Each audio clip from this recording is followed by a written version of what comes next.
Salam alaikum wa rahmatullah. Deux exercices sur la limite, les limites et la continuité.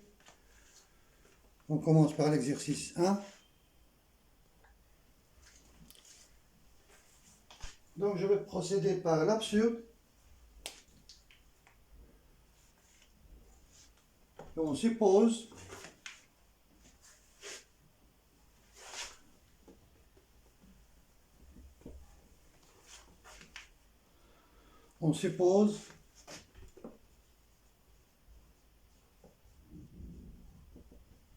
que quel que soit x appartienne à R, f de x est différent de g de x. Donc deux cas se proposent. Le premier cas, c'est quel que soit x appartient à R,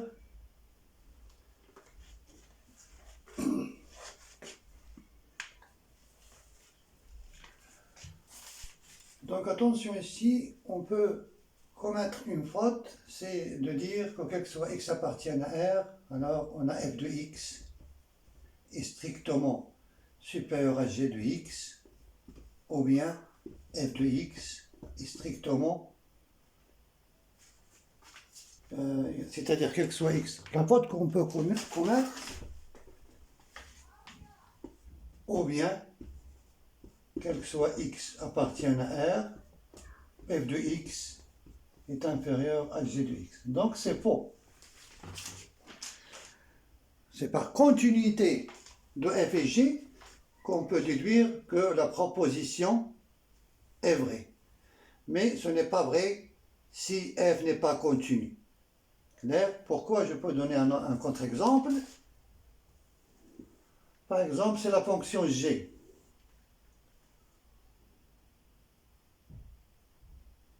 C'est c de g. Et c'est la fonction f qui n'est pas continue en x0. Alors il n'y a pas d'intersection entre cf et cg. Voilà. Donc on a, quel que soit x appartienne à R, c'est cf et c'est cg. La fonction f n'est pas continue en x0. Alors on ne peut pas dire que la proposition est vraie. Clair? Pourquoi? Ici on a en x0 plus l'infini, on a f de x supérieur à g de x. Et au moins l'infini x0, on a f de x inférieur à g de x. Et on a f de x différent de g de x, quel que soit x dans R. Il n'y a pas d'intersection. Donc c'est par continuité de f et g qu'on peut écrire, qu'on peut dire que cette proposition est vraie. Mais on va démontrer pourquoi.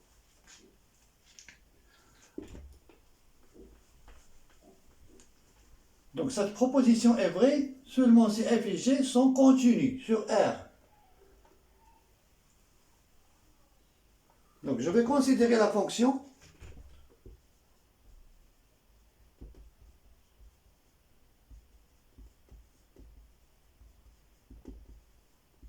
h qui est égal à f moins g. H est continu sur R.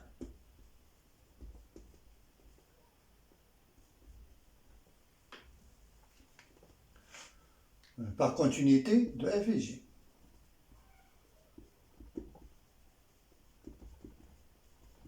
De f et g sur R. Donc c'est la différence de deux fonctions continues, donc elle est continue. Voilà. Et quel que soit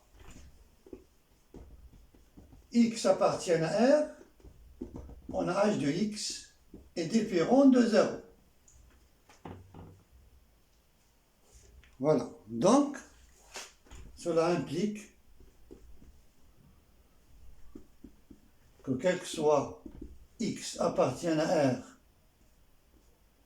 h de x est strictement positif, ou bien, quel que soit x appartienne à R, h de x est négatif. Voilà. Maintenant, la proposition est vraie. car h est une fonction continue et différente de 0. Donc soit elle est strictement positive, soit elle est strictement négative. Pourquoi cette proposition? Si on veut plus de justification, alors si on suppose, car si il existe C1 appartiennent à R tel que h de C1 est strictement positif, s'il existe C1 et C2, s'il existe C1, C2, C1 et C2 appartiennent à R, tel que h de C1 positif et h de C2 positif et négatif, alors d'après TVI,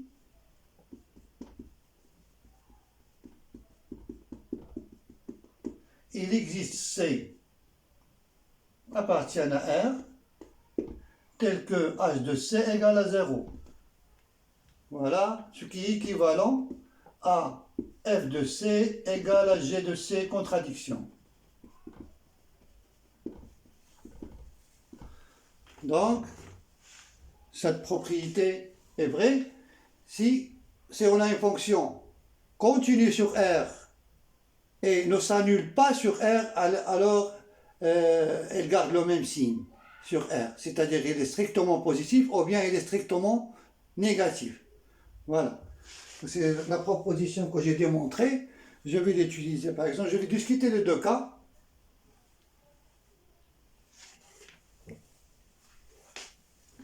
Le premier cas, si, donc c'est un raisonnement par déjonction des cas que je vais faire, quel soit x appartienne à R, h de x est positif, équivalent à quel que soit x appartienne à R, f de x est strictement supérieur à g de x.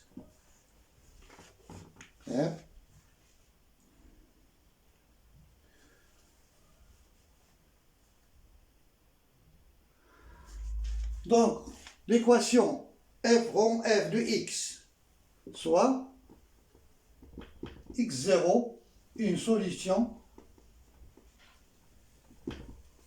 de l'équation f rond f de x égale à g rond g de x.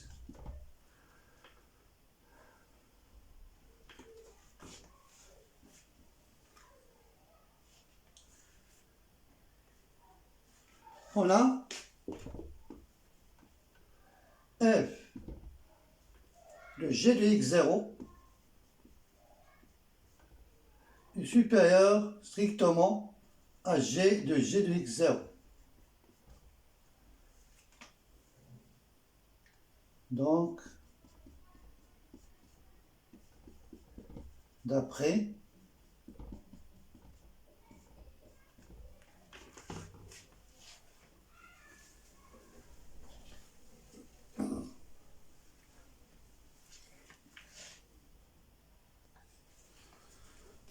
et puisqu'on a f rond g égale à g rond f, donc cela implique que g de f de x0 est strictement supérieur à, et on a g rond g de x0 égale à f rond f de x0, donc elle est supérieure à f de x0.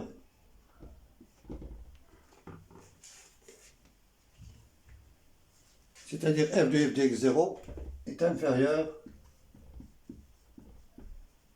strictement à g de f de x0. Et on a la contradiction, car on a, quel que soit x appartienne à R, f de x est supérieur à g de x. Après une contradiction,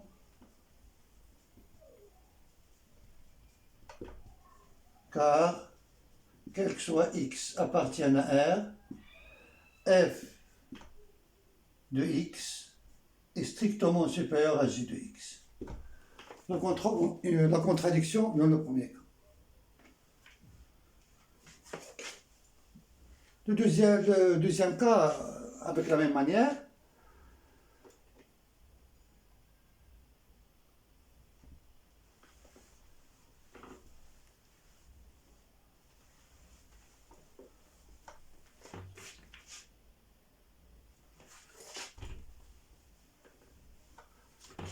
le deuxième cas,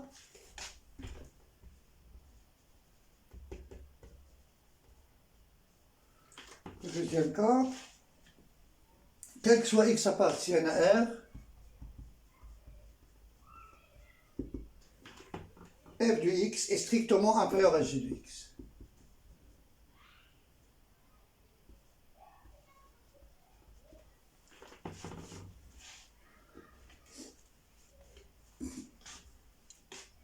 Donc, soit x0 une solution,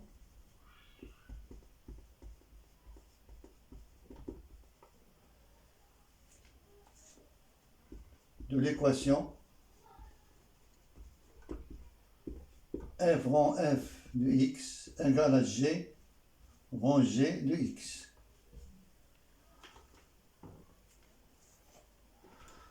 Donc on a f de x0 est inférieur à g de f de x0. F rang f égale à g, donc cela implique que g rang g de x0 est inférieur à g rang f à g de f de x0.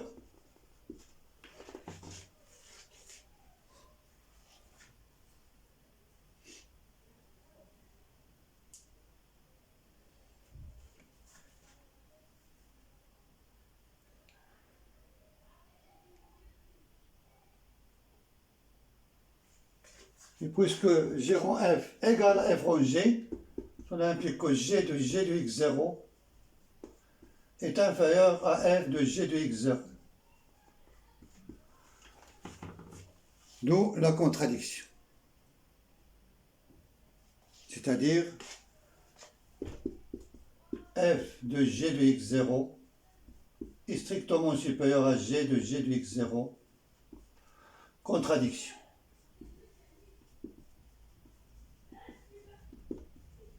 Avec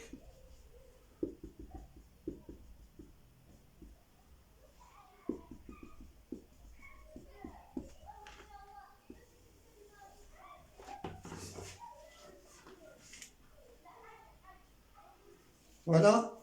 Donc la proposition qu'on a supposée est vraie et fausse.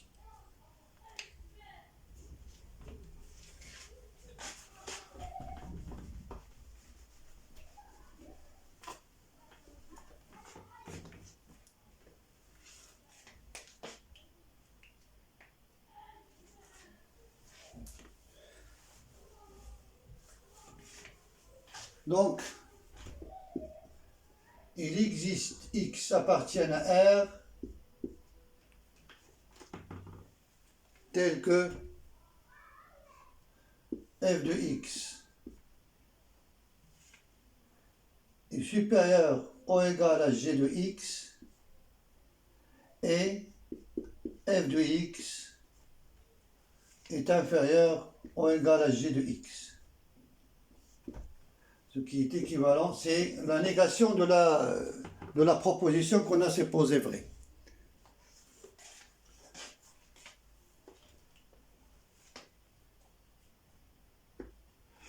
Parce que la négation, donc je vais écrire la proposition, puis je vais écrire la négation. Donc, la négation est vraie, donc on a démontré que cette proposition est fausse, quel que soit x appartient à R, f de x est strictement supérieur à g de x, ou bien f de x est strictement inférieur à g de x.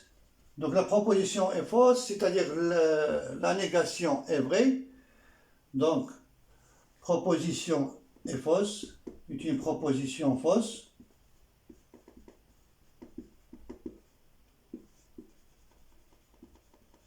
Donc, la négation est vraie. Il existe x appartient à R tel que f de x est inférieur ou égal à g de x et f de x supérieur ou égal à g de x qui est équivalent qu'il existe x appartient à R tel que f de x égale à g de x.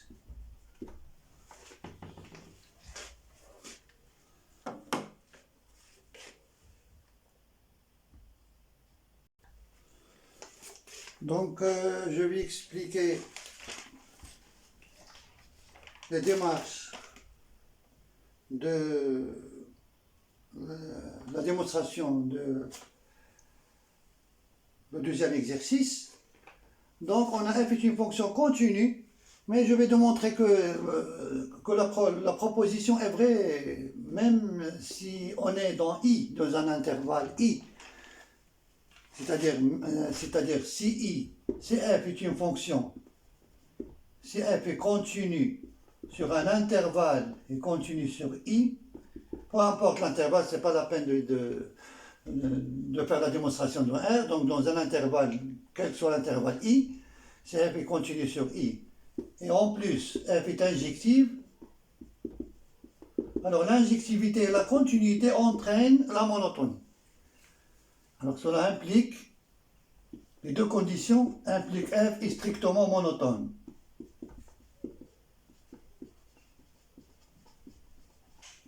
Monotone sur i. Donc l'idée de la démonstration, c'est par l'absurde. Donc j'ai fait un raisonnement par l'absurde. Je vais expliquer ici l'idée que je vais suivre. Supposons qu'on a l'intervalle i, c'est l'intervalle i.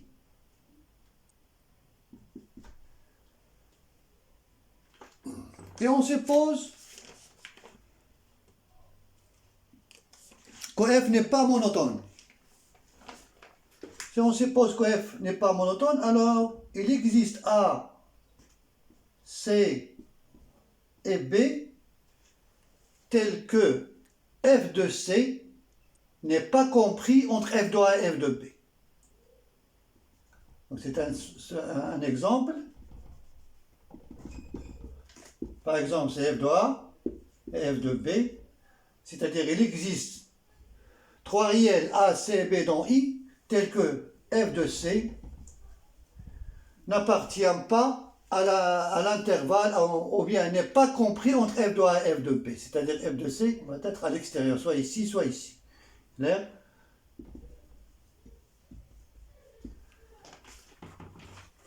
Voilà, et je vais utiliser la continuité de la fonction f et l'image d'un intervalle par une fonction continue est un intervalle. Alors regardez ici l'idée que je vais suivre.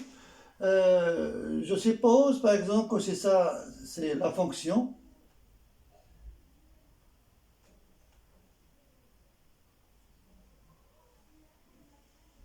C'est la valeur minimale m et la valeur maximale grand M.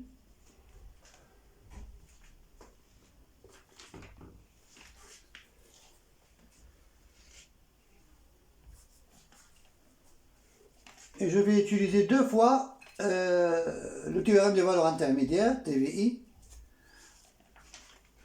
Donc regardez ici, si je prends un cas ici.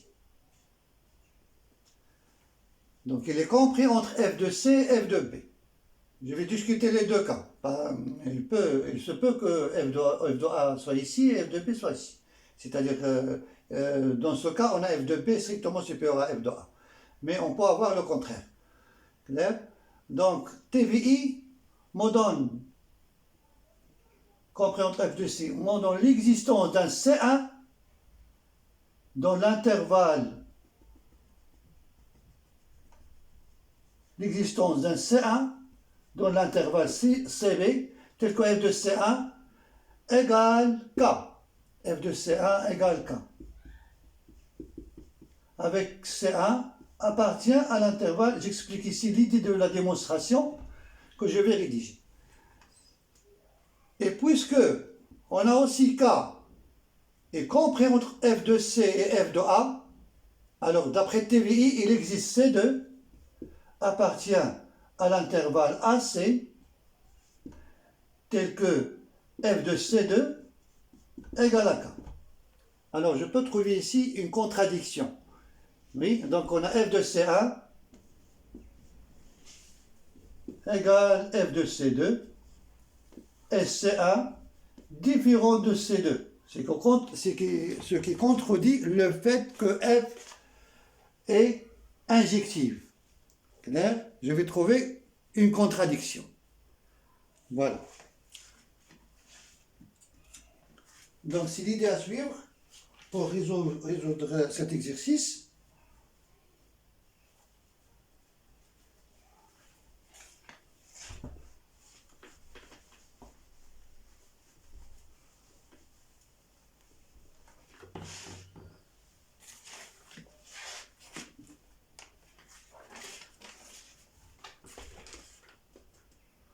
On suppose que f n'est pas monotone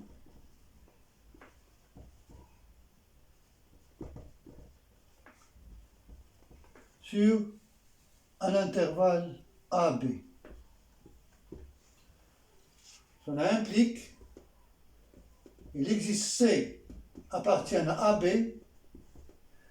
tel que C f de C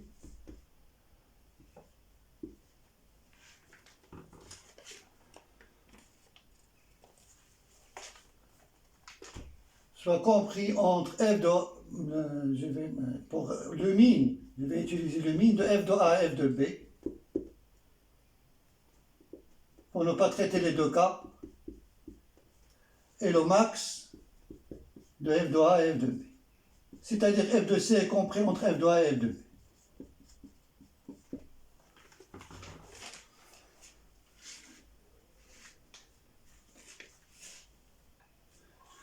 Bien sûr, on a ici les inégalités strictes, parce que si f de C égale à f de A, alors par injectivité A égale à C, c'est la contradiction. Ça freine. Donc f de C est différent de f de A, et f de C est différent de f de B par injectivité.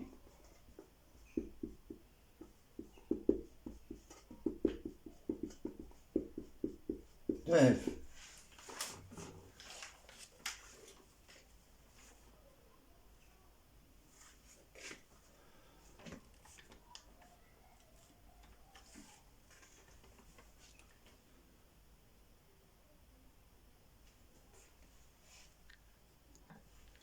Pardon, il y a une faute ici.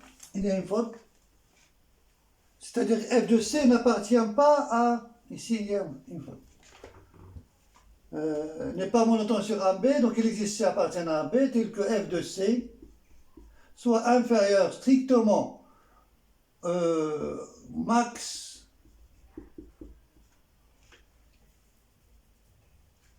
de f de A et de f de B, ou bien f de C sera strictement supérieur à min, ici inférieur à min.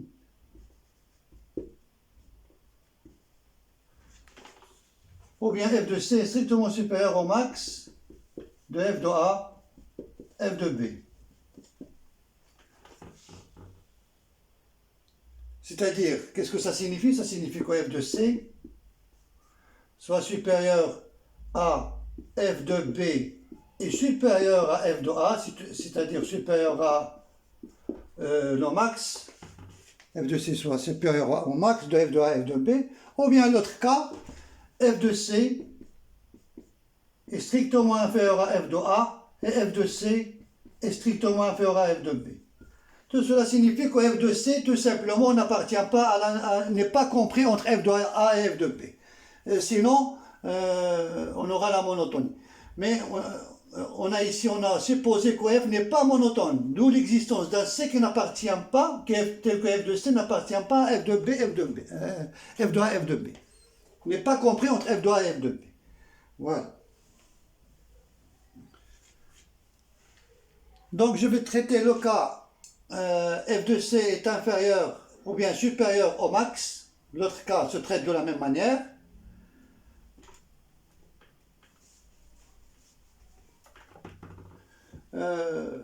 Ici j'ai utilisé le min et le max pour ne pas traiter les cas.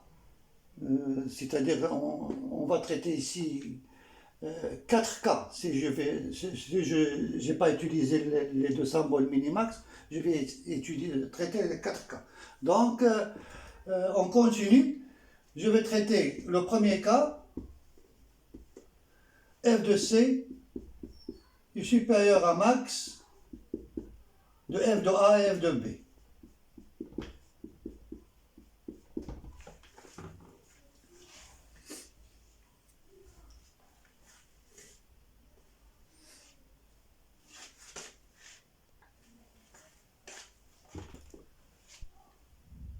Soit K appartient à l'intervalle max de f de A, f de B, f de C. Donc cet intervalle est inclus, je vais appeler cet intervalle J. Donc J est inclus dans f de A, f de C, et J est inclus dans f de B, f de C.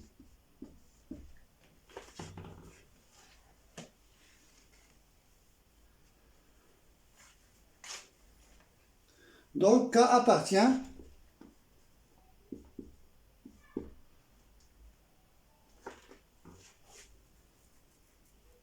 donc je vais prendre K strictement ici.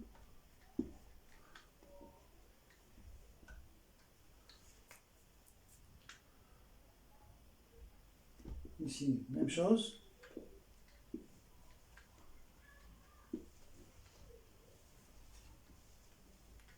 Donc K appartient à f de A, f de C, c'est-à-dire il est compris entre f de A et f de C, d'après TVI,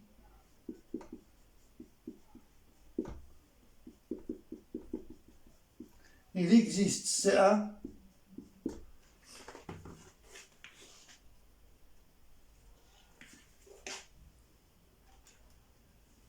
appartient à AC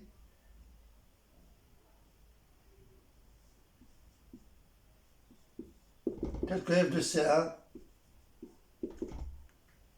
égale à K.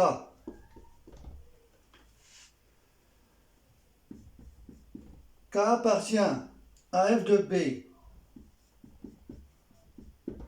f de C, d'après TVI,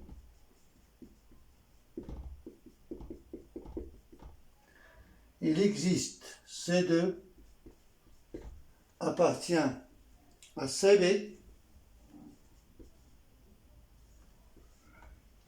tel que f de C2 égale à K.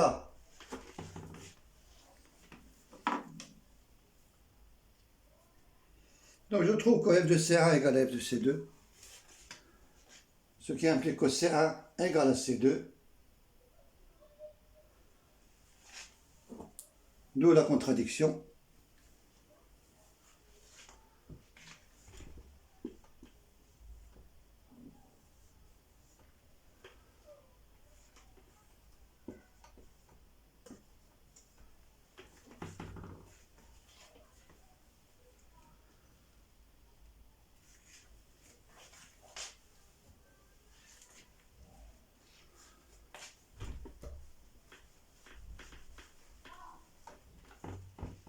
Donc de 1 et 2, on déduit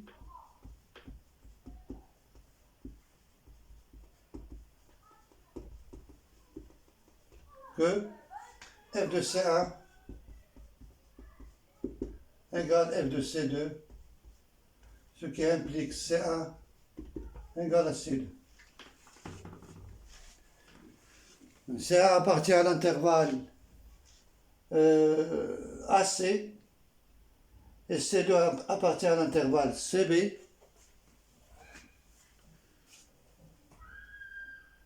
D'où la contradiction.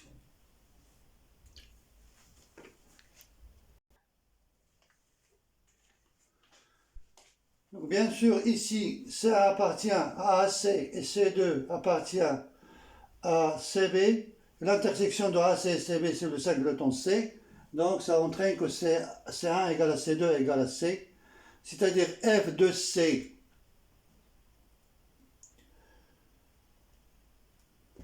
si C1 égale à C2 égale à C,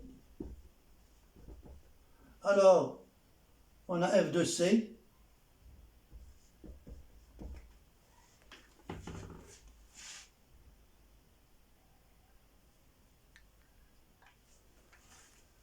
alors on a F de C égale à K qui appartient à l'intervalle max de f de A et de f de B et f de C, ce qui est impossible, car f de C n'appartient pas à cet intervalle. Donc, ça contredit, contradiction avec f injective. Donc c'est indifférent de C2. Donc, contradiction. Oui. Donc C1 est différent de C2.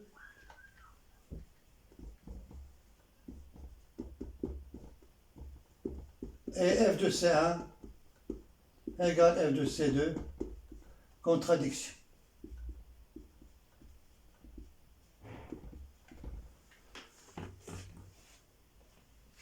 Voilà, donc on ne peut pas trouver, donc F, on a trouvé la contradiction, donc F est strictement monotone sur chaque intervalle A, B de I.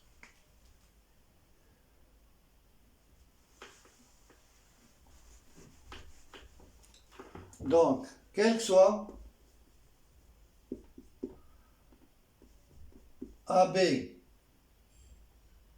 deux éléments de I, quel que soit AB, quel que soit A appartienne à I, et quel que soit B appartienne à I, donc on a bien démontré que F est monotone sur AB. Est monotone sur l'intervalle AB.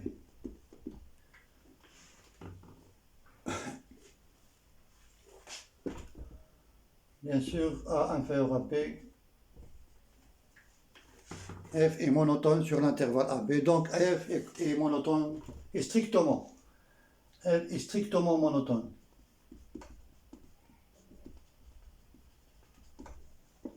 Strictement monotone sur AB. Le deuxième cas se traite de la même manière. Donc on passe à la deuxième question. La deuxième question, je vais utiliser la première question. Donc on a démontré que si f est une fonction continue et injective, alors elle est strictement monotone. C'est un résultat très important. Donc la continuité et l'injectivité entraînent la monotonie de f.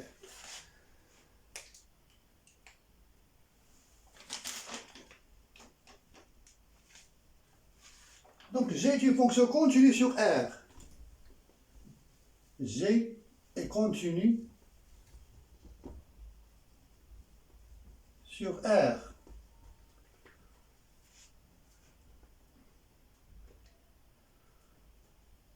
Donc, G de R est inclus dans R, bien sûr. Donc, la fonction G rangé et continu sur R. Donc c'est la continuité de la composée de deux fonctions. Rappel, f rangé continu sur I.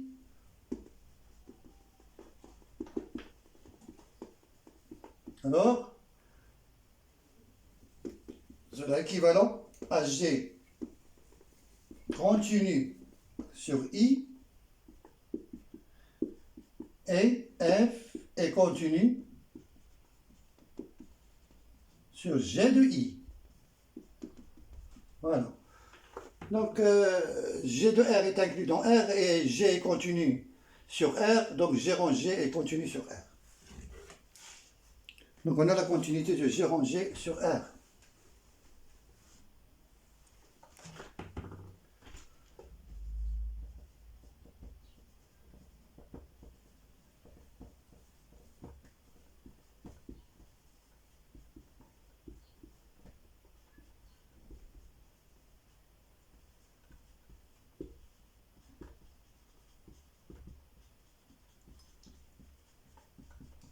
Continue sur R.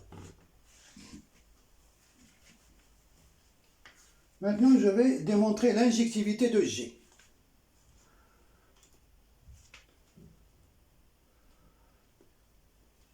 G de X,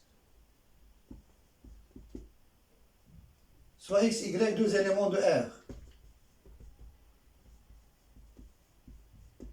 appartiennent à R au carré. G de X égale à G de Y implique G rangé G de X égale à G de Y implique moins X égale à moins Y implique X égale à Y, donc G est injective.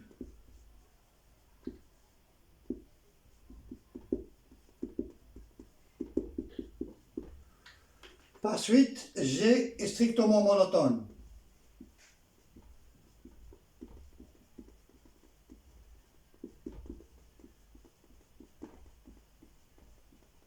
Sur R, d'après la première question.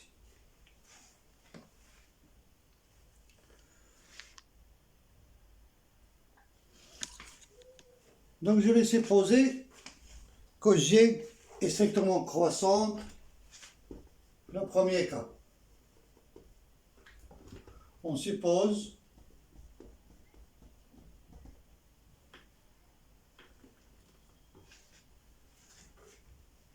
ici, pardon, j'ai utilisé une démonstration par l'absurde. Je supposé, pardon, le début de la démonstration, on suppose que G continue sur R. On suppose, et on va essayer de trouver la contradiction. On suppose que G est continu sur R. Donc la continuité de G sur R entraîne la continuité de G rangé sur R. Voilà, donc on a supposé que G est continu sur R. Voilà, on a trouvé que G est injective, donc on suppose que G est strictement croissante. Et strictement croissante. Alors, une fonction continue et strictement croissante, donc l'image de R ne peut être que l'un des intervalles suivants. Donc, f de R, ou bien, je vais traiter la limite, oui, f de R soit égal à un intervalle de type moins l'infini plus l'infini, c'est R, ou bien f de R, la limite finie en plus l'infini, donc elle peut être moins l'infini, la valeur maximale de m, qui n'est pas c'est pas la valeur maximale, c'est majoré par m, c'est la limite de f en plus l'infini, avec m, la limite de f de x en plus l'infini. Ou bien f de R va être un intervalle de type m plus l'infini, m plus l'infini, avec m égale la limite au moins l'infini de f de x.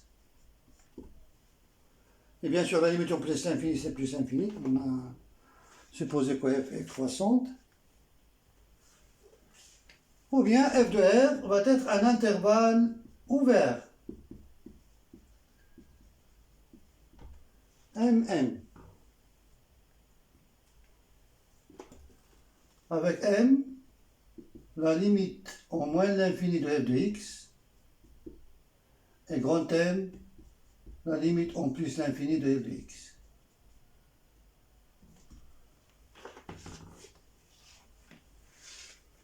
Donc on va essayer de trouver la contradiction.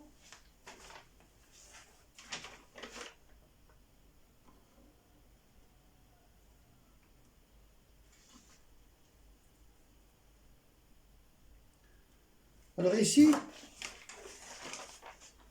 la limite en plus l'infini, c'est plus l'infini, et la limite en moins l'infini, c'est moins l'infini.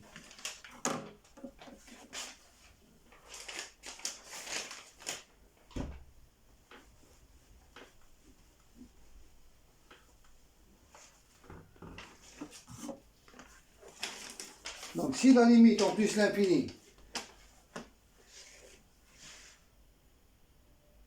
pas f, pardon, c'est g, donc c'est la fonction g et pas la fonction f. La fonction g.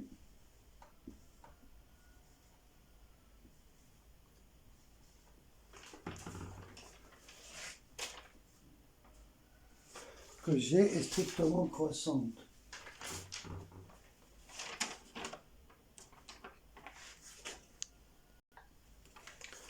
Donc je vais traiter le premier cas. La limite en plus l'infini de f de x, de g de x égale à plus l'infini.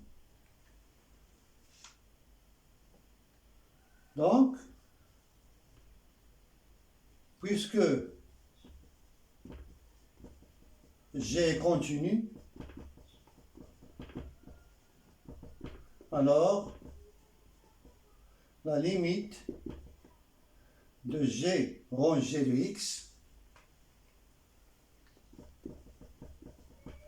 va être égale à plus l'infini par changement de variable. Si je pose g de x égale à t, alors que quand x tend vers plus l'infini, t va tendre vers plus l'infini, donc la limite de g de t va être égale à plus l'infini. Et on a ici la contradiction, c'est-à-dire 0 g de x, c'est x, limite d'au moins x, en plus l'infini, égale à plus l'infini, contradiction. Alors la limite en plus l'infini ne peut être égale à plus l'infini, donc j'ai traité les deux cas. Donc c'est deux cas. A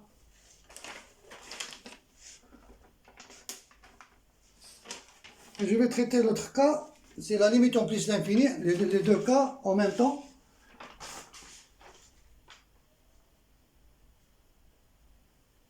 Oui, c'est la limite. Donc je vais traiter le cas, la limite en plus l'infini égale à un nombre fini m.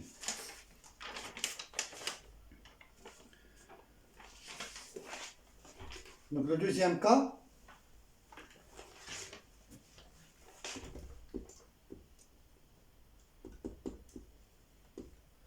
limite en plus l'infini de g de x égale un nombre m qui appartient à R. Bien sûr, une fonction continue et monotone, donc la limite ne peut être que plus ou moins l'infini ou bien un nombre réel. Clair? Une fonction continue et monotone, la limite sur R, la limite en plus l'infini ne peut être que plus ou moins l'infini ou bien un nombre réel. Voilà, donc on va essayer de trouver la contradiction dans le deuxième cas. Donc avec la même méthode. Alors, la limite. Alors, puisque G est continu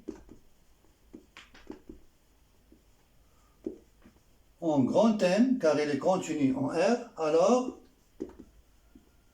la limite en plus l'infini de G de X égale à G de grand M. Et le grand M, donc c'est un réel qui appartient à R. Et puisque, c'est-à-dire que la limite en plus l'infini de moins x va être égale à G de grand M qui appartient à R, contradiction.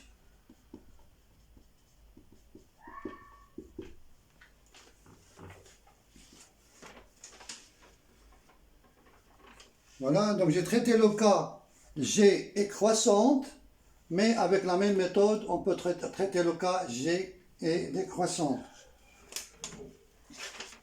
G est strictement décroissante. Donc on déduit que G ne peut être continu sur R.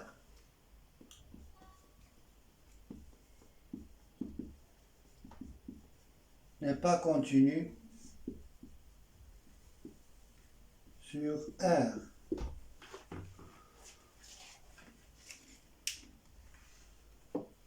Assalamu alaikum wa rahmatullahi ta'ala wa barakatuh.